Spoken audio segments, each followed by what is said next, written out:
হয়তো বুঝতেই পারেননি ভাগ্যের নির্মম খেলাটা তার জন্য অপেক্ষা করছে কয়েক মুহূর্ত পরেই। হঠাৎ করে নিস্তব্ধ রাত ভেদ করে টর্চ লাইটের তীব্র আলো। মৃত্যু আসছে। কিন্তু গভীর ঘুমে ডুবে থাকা ইকবালের সেই শব্দ শোনার শক্তিও ছিল না। চারপাশে ভয়ঙ্কর অশনি সংকেত বাজছিল, অথচ তিনি ছিলেন সম্পূর্ণ অচেতন। অজানা এক দুর্ভাগ্যের দিকে এগিয়ে যাচ্ছিলেন তিনি। কথায় আছে, অন্যায়ের শিকড় অন্ধকারেই জন্ম নেয়, আর সেই অন্ধকারই এক নিরীহ মানুষের জীবন কেড়ে নিতে এগিয়ে আসে হিংস্র দানব।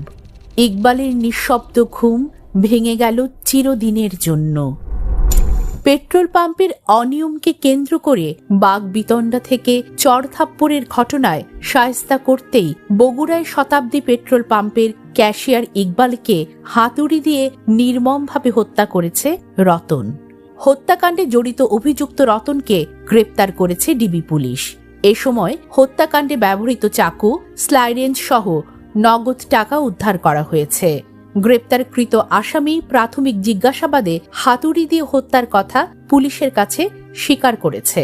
প্রেস ব্রিফিংয়ে অতিরিক্ত পুলিশ সুপার জানান, গত শনিবার দিবাগত রাতে বগুড়া শহরের শতাব্দী ফিলিং স্টেশনের অফিস রুমের টেবিলের উপর ইকবাল ঘুমিয়ে থাকা অবস্থায় রতন সেখানে গিয়ে হাতুড়ি দিয়ে মাথায় একাধিক আঘাত করে।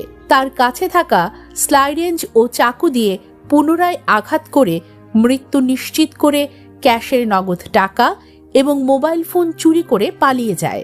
প্রাথমিক জিজ্ঞাসাবাদে রতন জানায়, সে এবং ইকবাল একই পাম্পে চাকরি করত।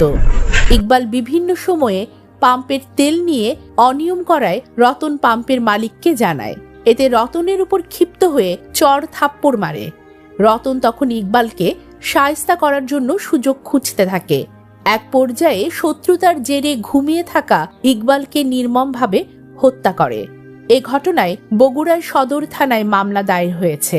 গ্রেপ্তারকৃত আসামিকে অধিক জিজ্ঞাসাবাদের জন্য রিমান্ডের আবেদন করা হবে বলে পুলিশ জানিয়েছে। নিহত ইকবাল হোসেন সিরাজগঞ্জ সদরের পিপুলবাড়িয়া গ্রামের বাসিন্দা।